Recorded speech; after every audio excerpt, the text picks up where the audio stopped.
Welcome to the News Hour, live from Doha. I'm Lauren Taylor. From Al Jazeera's news centres here and in Kuala Lumpur, these are the main stories. Turning a blind eye, the Bush administration accused of allowing the drugs trade to flourish in Afghanistan. When I worked this issue at the White House in 2001-2002, we were made aware, very clearly aware, that the highest government officials, including the Minister of Defense at the time, were drug traffickers. Hello, a former US National Security Council advisor has told Al Jazeera that the Bush administration looked the other way while Afghan drug lords went about their business in the early days of the post-Taliban government. The accusations follow claims by a former counter-narcotics official that President Hamid Karzai is blocking efforts to tackle the country's drugs problem. Zain Awad has more. Afghanistan is making its way back to the top of the US agenda, with more and more American soldiers losing their lives there by the day.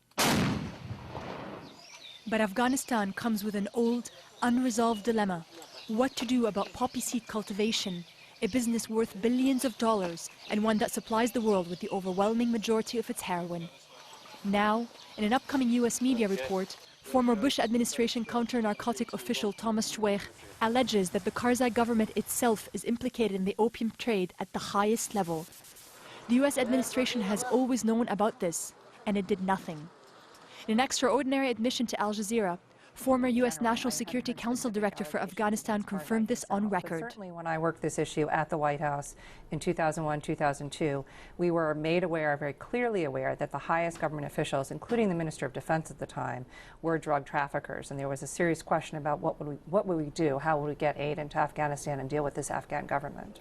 The report also points out that instead of fighting drugs and corruption, Karzai appointed Izzatullah Wasifi, a convicted heroin dealer, to his inner circle in government as anti-corruption committee head. Karzai was quick to deny the charges, saying, "Afghanistan never takes the blame for the drugs threat. Without a doubt, some Afghans are drug smugglers, but the majority of them are the international mafia who do not live in Afghanistan."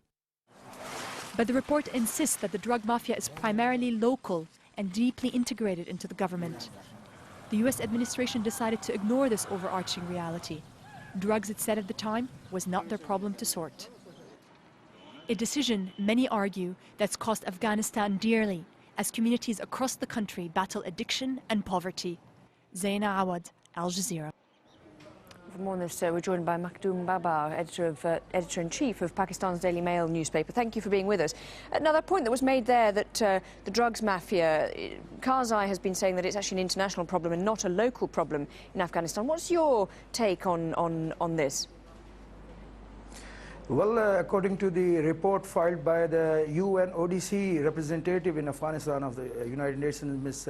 Christina Orguz, 90% of the overall opium of Afghanistan is being converted into heroin in the laboratories throughout Afghanistan. The overall volume of the drug money from Afghanistan is $3 trillion a year. So this is a big issue, and one wonders that after that clear-cut report of the UN ODC office, why the US authorities are reluctant to carry out raids on these heroin laboratories, why they are not using their satellite, why they are not using their drones, why they are not using their resources, what they are using to track down Taliban or Al-Qaeda in Pakistan or in tribal areas throughout Afghanistan. One wonders what is preventing US authorities to go all out to destroy these heroin laboratories.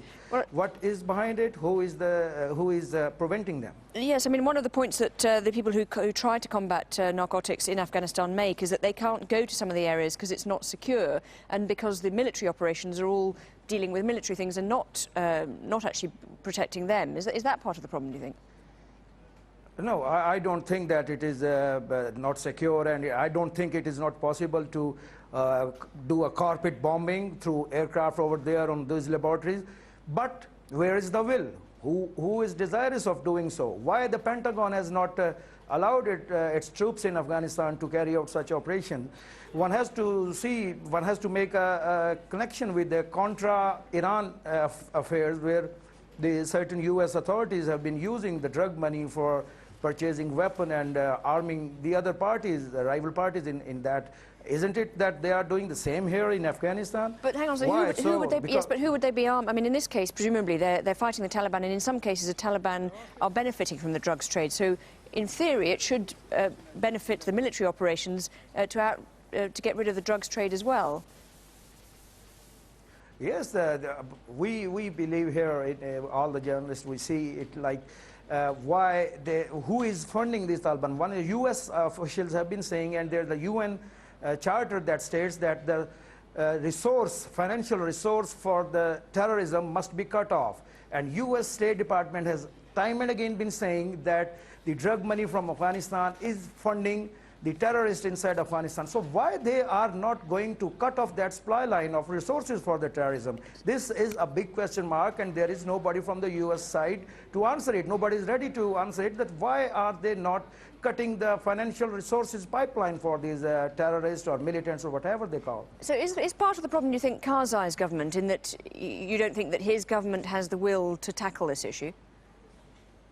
No, there is no will inside, because you just see who has been made the chief of anti-corruption and anti-narcotics operation, a person who was himself a drug convict, who was himself a drug dealer many years back, and who himself owns a number of heroin converting laboratories inside Afghanistan. So, and next year is the US presidential election year, and they are going to use this hell of money for the election campaigns as well. So, until that election is over, we can't see any will from Mr. Karzai to curb this drug affair. Okay, Maktoum Babar, thank you for your thoughts on that story. Much more still to come on this Al Jazeera News Hour, including... Racism isn't black and white.